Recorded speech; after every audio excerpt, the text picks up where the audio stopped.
Lindsay Crosby of Locked On MLB Prospects, Jeff Ellis of Locked On Guardians, here to talk all things Cleveland Guardians. Jeff, how you doing, man? I'm I don't know if I want to say I'm doing well. I would say right now, my feeling would be nervous anticipation. We were talking a little bit beforehand. I didn't mention my age, but I'm 40. I'm a 40-year-old dude here, and in my lifetime, the only multi-time All-Star that this team really kept through their prime was Omar Vizquel. One can make a case for Kenny Lofton, but they traded him away before re-signing him. So, if everything going on with JRAM, it's honestly something that I've never experienced. I'm used to Hall of Famers leaving. I'm used to Tommy, Ramirez. People forget how good Albert Bell was. He had a degenerative hip where he'd probably have made it impossible for him to not have been in the Hall of Fame. Like he was, the dude walked more than he struck out while hitting 50 home runs. That just doesn't happen anymore. But I've seen all of them go. The Lindors, and then the only other guy who didn't leave was Grady Sizemore, and that's because he's one of the last guys. One of five guys in the last decade. It's him and Braden Webb that were excellent players who injuries ended their career. We just don't see it very often. But yeah, no, I'm optimistic. I'll put it that way. There you go. I turned on the Jeff Passan Twitter notifications. If we get an extension or trade during this pod, everybody's going to get a live reaction. But so I'm going to save that to the very end, just in case I have more time for news to break. But one of the things that I've obviously paid a lot of attention to is the prospects in this system. And what I love about the Guardians is they've got 5 guys in the top 100. How excited are Guardians fans for these 5 guys, and kind of what's the chatter from the fan base about, Tyler Freeman, a Daniel Espino, or Brian Rocchio?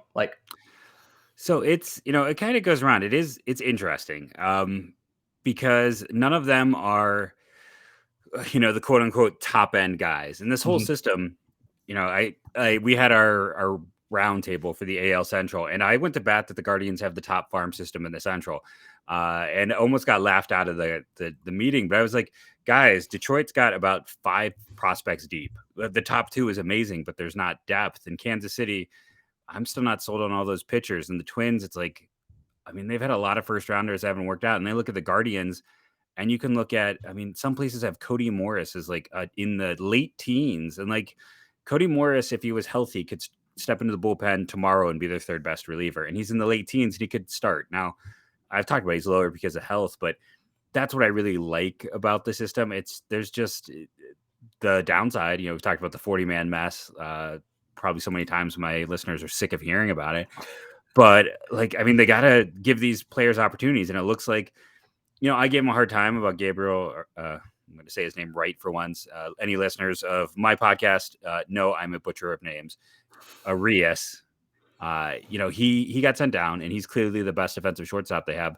But as long as they're going to play Jimenez, he was the centerpiece of the Lindor deal. It's not like he is a terrible choice. It's not all about money there. Steve Kwan looks like he's going to break camp, and he's the dark horse rookie of the year candidate, in my opinion, which again, when I brought that up in the AL Central one, when we're talking about Bobby Witt and Riley Pint, not Riley Pint. Riley Green is the Rockies pitcher who just came back after a short retirement. Riley Green and Spencer Torkelson.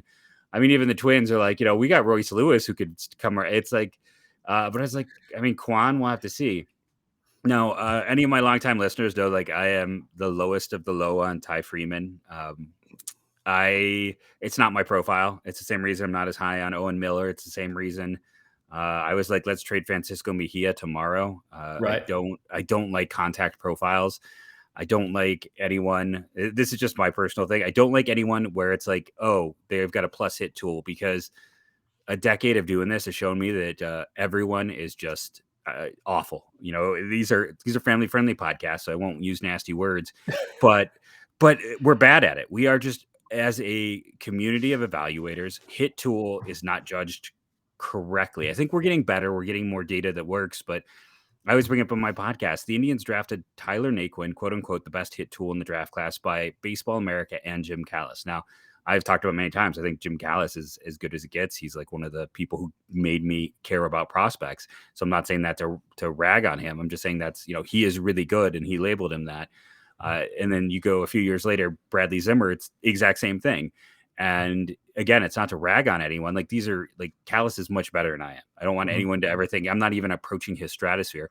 But when someone who is that good can make that statement and then it's not dead on, it just kind of shows that like we don't judge. And it's like even you fast forward to now, it's like we should have known Bradley Zimmer had a terrible hit tool. He was playing for the University of San Francisco Friars and striking out 30% of the time. But we're growing and we're advancing. So as a Freeman guy, I mean, maybe I'm going against grain. I know with a lot of people who just see the great contact. He's had 2 labrum injuries in 2 years, and then I need more. I need power. I need walks. I need something other than contact.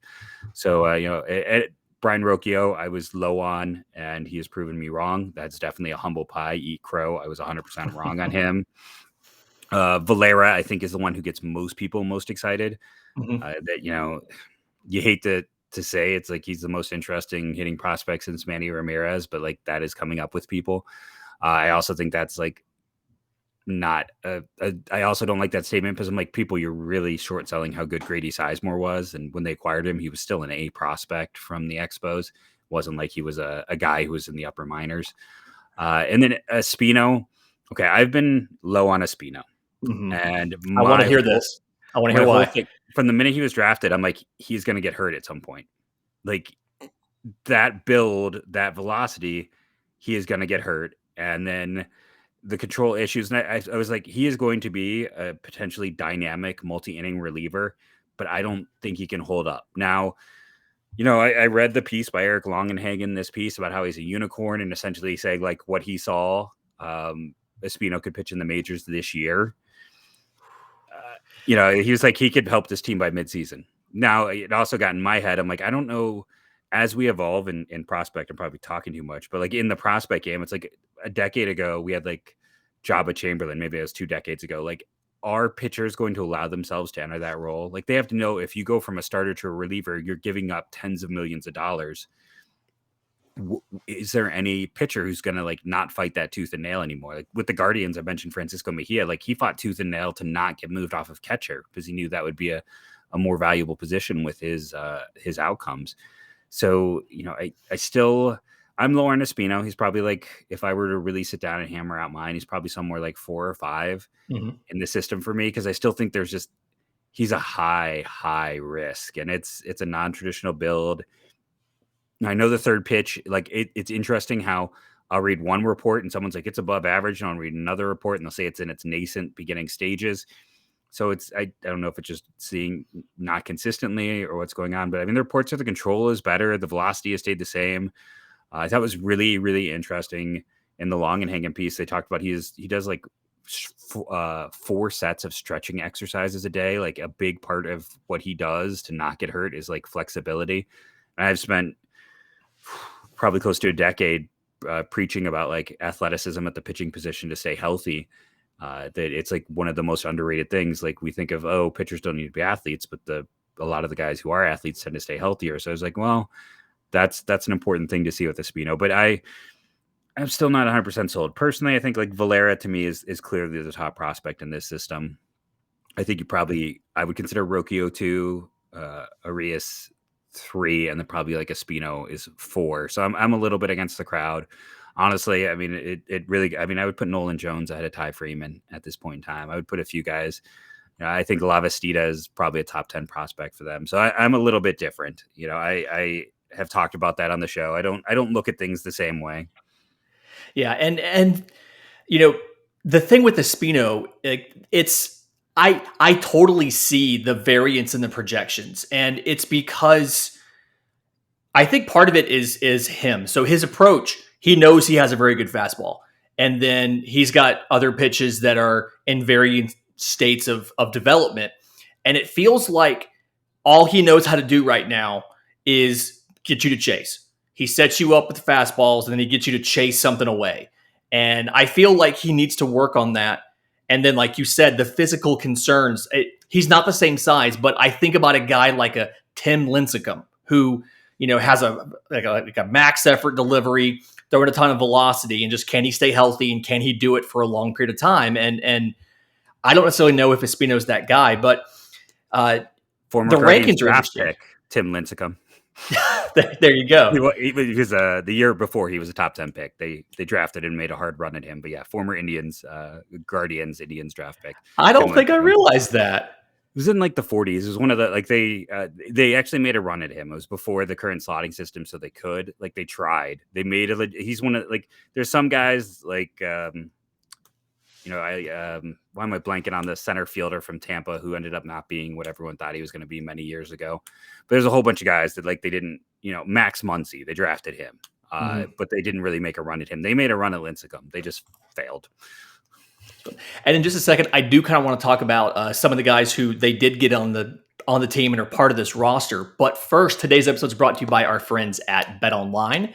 After months of playing, college basketball has finally picked the final four teams and will determine the national champion this upcoming week. And BetOnline.net is your number one source for all your betting needs, for all your sports info, from the odds, contest, player props.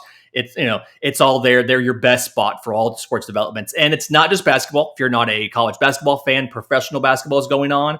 They also have hockey. They have baseball stuff is out now. We keep getting emails every day about player props. Yeah. Who's going to hit the most home runs, comeback player, all that kind of stuff. So head to the website today or use your mobile device to learn more about the trends in action, because BetOnline is where the game starts. And like the thing that I don't understand or know about, I guess, about this Guardians team is how much help are they going to get from the farm system this year? Because you look at all these top prospects and it's like Tyler Freeman's a guy everybody thinks is going to come up, and play second base around the All-Star break. You have a guy like Rocchio. He's going to start off in AAA. They may call him up in 23. It may call him up late this year. And I don't quite know how much help they're going to get. And some of the projections out there, and I want to get your input on this. Some of the projections kind of have Cleveland somewhere around 78 or 79 wins and probably coming in third in the division behind the White Sox and the Twins. So I think, personally, I think it's going to go White Sox, Tigers. I still don't buy the Twins pitching, but I think the Guardians are going to essentially be where they were last year, right around 500. They didn't lose anything, and that 500 team only had 16 starts to Shane Bieber. Aaron Savali missed 2 months. Zach Plesac missed a month and a half. Tristan McKenzie had to go to the minors because he was leading the majors in walk rate. He was so ineffective. Cal Quantrell wasn't a starter. They added Miles Straw. They get a full season there. And their number 2 hitter a year ago, Franmil Reyes, also missed a month and a half. So it was a team that was really beat up. They didn't lose anything. I mean, Blake Parker is probably the biggest loss they had. And he just signed as a non-roster invitee with the Cardinals to camp. So it's not like it was a huge loss. You're hoping that like Steve Kwan, who, Saros called him the dark horse rookie of the year, who's really highly rated in the in Keith Law's ranks and in the Zips projection system. Like Zips has him at a projected like runs created plus of over 110. Oh wow, which would be phenomenal. Like, I mean, the projection systems love him. So if he steps up, I mean, that's a massive improvement over Bradley Zimmer, who started a ton of games out there.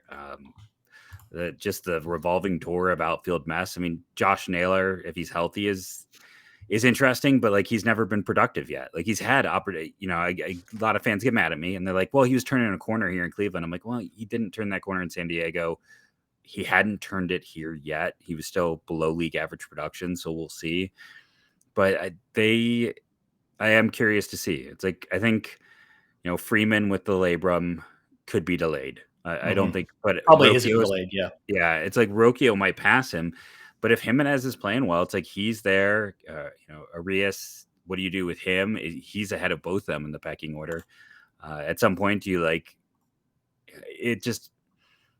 setting up all these shortstop prospects and people don't want to trade any of them. But it's like, if Jimenez nails down that position, you have to consider it. It's like you went out and he gets left as roadkill in a lot of people's projections. And it's like 2 years ago for the Mets, he was, above a league average bat and a plus defender. And he's super young. He was one of the top 10 prospects in all of baseball. He's a higher rated prospect than anyone in the Cleveland system currently is. And it's not to say that they're not good prospects, but I'm just curious to see how they'll work. And again, Nolan Jones, people leave for dead, which is apparently going to be my expression for this podcast. I get one stuck in my head and keep going back to it. But he was just hurt at so many points last year, and he moved very quickly through the minors. He's probably going to be a platoon bat, but he looks like the heir apparent to Russ Branyan. Like, I mean, Russ Branyan came up in the Guardian system in the late 90s, and it was, it's back before we had on base is really something we were using. It's like nowadays, Russ Branyan would have been an everyday player instead of what he was. It's like Jones's power potential. He's probably never going to hit lefties, but you could put him as an interesting platoon at first base or something. So they're going to have to play the young players, and having missed out on all of the big trades, basically it comes down to if they do keep JRAM, we're sitting here, 8-4 control. I'll throw a timestamp in. Nothing's official yet. If that contract goes through, it's kind of like play it to the deadline and see what you can get, see who maybe comes available and use this depth to go get someone. Personally, everything is so toxic with this fan base and the ownership situation. I would love to go see them add like Trey Mancini, even though he's just a rental, because you're going and like literally getting the best story in baseball, like one of the least toxic, maybe the least toxic potential, anything. Like the dude beat cancer. It's a great story. It's like if you're going to overpay for someone for a rental, if they're playing well, it's like, go get him, like go do even more. Because I would love to see the city embrace this team. Right now the football team is really divided people. And I know, I get all these comments about the baseball team is divided people because of the name change, but the football team is doing it. And the basketball team is fun, but they've definitely faded hard of late. So it's really a chance for the baseball team to step in right now and be a source of positivity when people are like, oh man, the Cavs were fun, but now they're beat up and they're, in the play-in instead of in the playoffs. And the football team with their situation, we do not need to dive into, but is enough to have a lot of people very upset. So it's really a chance to dive in and have a positive narrative starting with JRAM, and then just go out and add something, do something, show that you have been playing dead and you're not actually dead. Yeah. And for me, I'm just going to, like, no matter what happens, I get to watch these 5 pitchers and I get to watch Emmanuel Clase. And he's a guy that I thoroughly enjoy watching pitch. He's a guy, you see him on Pitching Ninja every single week. He's out there doing great stuff. So either way, going to be a fun team to watch no matter what they do with the prospects. And like you said, so many shortstops. You have to think some of them are going to get moved either in deals or positions. I see, something like Arias going to third. I see Valera being like a right fielder or something.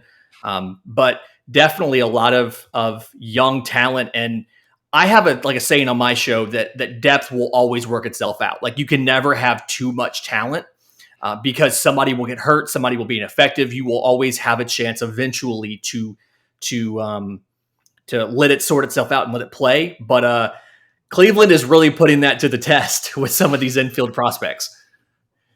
No, 100%. They got it. I'm glad that Ahmed Rosario is playing left field now. Finally, it drives me nuts. 2 years in a row they've waited so long to try him out there because he's not a good defender.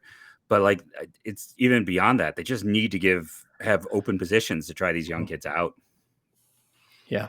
And in just a minute, we're going to finally have to have the JRAM conversation. But first, today's episode is brought to you by our friends at Built Bar.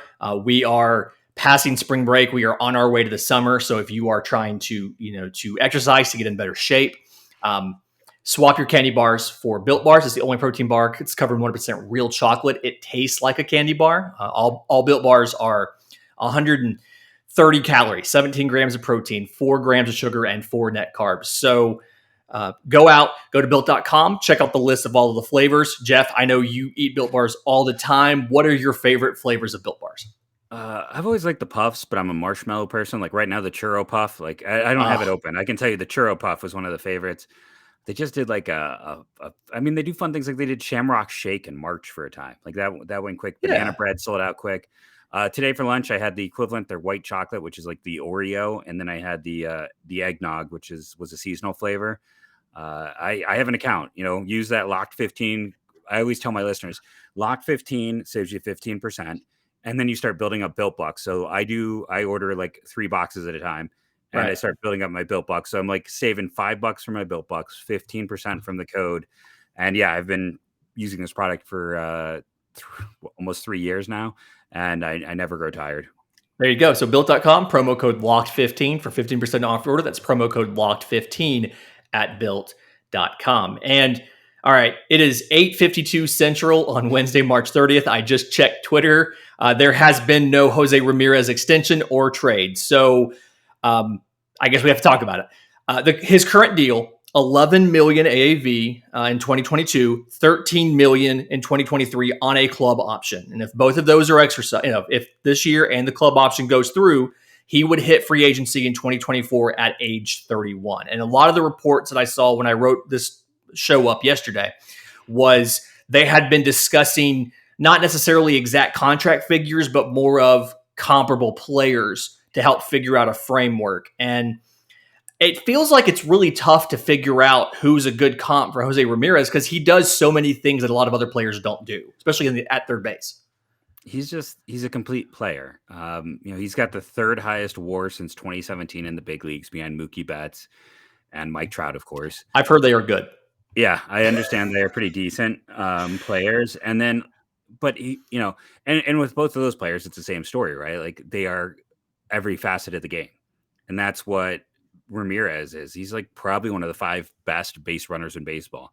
Like he gets first to third as well as anyone. He is, he is an excellent base runner. He's smart. He always seems to do the right thing. And his defense last year was the best it's been at third base. Mm-hmm. So you look at that, and it's funny to me how often I have to fight this. Like people want to tell me he's not the best third baseman in baseball, or that he is like not even top 3. And I'm like, you're insane. I do understand, like, if you want to look at just offensive production, I think his runs created plus in that same period is merely the 15th best in baseball. So he has the 3rd best WAR that is help supported thanks to his defense and excellent base running. His bat is only like the 15th best in all of baseball in that time. But for $11 million. Yeah. It's, it was an 3.5 Max Scherzers. Sorry. It was just an interesting deal. Like it's the same thing happened with Michael Brantley. Like I remember sitting there writing an article about why do they extend Michael Brantley? Like he is so utterly replaceable. And they signed that extension, and then Michael Brantley became Michael Brantley literally that year after they signed the extension, and they had him in this sweetheart deal. That's where they are with Jose Ramirez. This was all before he was Jose Ramirez, perennial top 5 MVP candidate. Yeah. So it's an amazing deal, and I'll be like, I think the nice thing about Jose knows himself. Like I remember covering the minors, and I always tell this story, and I don't mean it as like a negative on Jose, but it's just Jose being Jose. It's like he would have, they would try to get all the players to do like English language lessons just for dealing with media and everything else. And Jose would have his own separate time. And Jose didn't always show up for his time because Jose had better things to worry about, like baseball. Like he's like, if I'm good enough, I'll find a way to communicate. I'm going to focus in on my game. And that is Jose. And it's not like, again, that's not to like knock him. He had a central focus, and that was baseball, and he's really good at it for that reason. He made the right call. There's no doubt about it. And he's just been his own personality all the way coming up. I do have to laugh. There's so many fan bases that want him so badly. I've gotten a lot of angry Twitter convos. And I mean, even now, I saw someone tweeting out like a Blue Jays account, like, well, maybe they'll just sign him to an extension so he's easier to trade. I'm like, wait, what? No, that's not how this works. If he signs this extension, he's not leaving. He's not leaving. This is to stay there forever and to essentially end up, one of the top 3 hitters. It's always hard because, it's like you got Tris Speaker and Nat Lajoie and those like early 1900s guys. But if you want to talk about like in the modern era, when it's all said and done, he's probably going to be the top hitter in the modern era in the history of this franchise. Yeah, and when I was looking at like what a framework for that kind of extension would be, because I'm just going to work off of he's getting re-signed versus he's going to be traded. Let's not be negative about it. But my thought process, the 2 guys that I thought about when you look at age, you look at production, and he's better than them. But like the George Springer deal, 6 years, $150 million, and then Marcus Semien, like 7 years, $175. And the question I have when I look at that framework is like, I don't know if Cleveland pays that. Because the largest individual guarantee in team history was $60 million. And so if that's what it takes to re-sign Jose Ramirez, does Cleveland do it? So the one advantage that they have over those is, those are both the free agent deals, and anything they give Jose is buying out those 2 cheap years. And then honestly, like, it's ownership isn't going to be here long. We all know that they've looked for minority ownership. That not part of owner. I mean, part of the team is essentially sitting there, and I'm thinking the word arbitration, and I can never remember this word, where it just sits to the side in like a little area. The part that was owned by the now, man, I'm having an evening of blanking. The owner of the Royals, who used to own it, they put it over here to the side and like, okay, you're 30%. It's like an escrow. Escrow. Yes, essentially. So it's I'm like a banker. There. Okay, thank you. I cannot, but yeah, it's just there, and they're gonna this new ownership. If it hasn't been finalized, the talk is that anyone who buys a team is going to take over in 5 years. So if you're Dolan, it's like, hey, I can get all the positive publicity of this. I can backload the heck out of this contract. I can put, I can make Bobby Bonilla Day seem like a joke. No, it's like Jose Ramirez is going to be getting like $5 million a year for the next 50 years or something like that on like Jose Ramirez Day. It's going to be like that. It's going to be a lot of deferred money. I guarantee you it's going to be backloaded, and it's going to all be set up so it's that.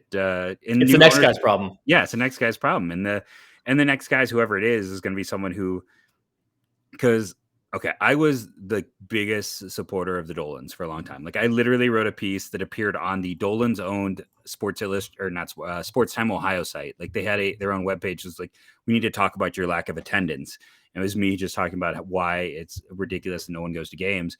And I was that person. Like, I was waving the flag. I can't be anymore. Now it's like the complaints about how much this team loses just doesn't work when he's going to sell this team after owning it for 20 years and make $1 billion profit. Or that when he sold that cable network, he got a bad yearly contract, but he also got, I think, $100 million as just a signing bonus for selling the TV contract. Like, there's all these little things where he has made so much money off the team. And then you talk about like, enjoy him. When people ask about Lindor, or, our best fans buy luxury boxes.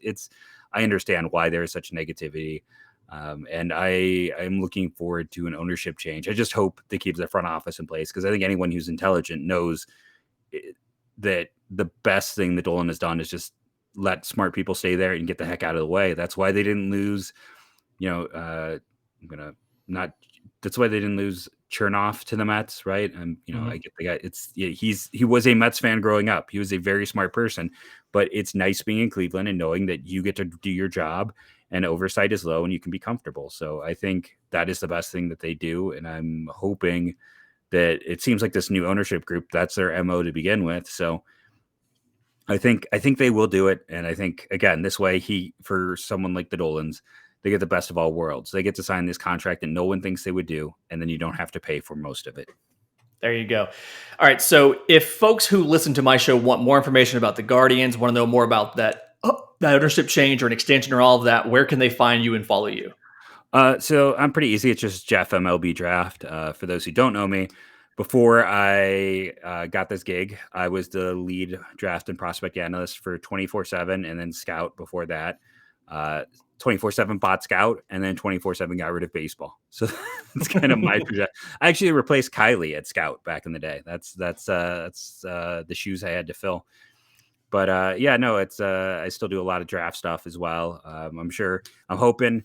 I don't know if they talk to you. This is just, last year we did a draft show. So hopefully we can figure that out and do. We are doing a draft show this year.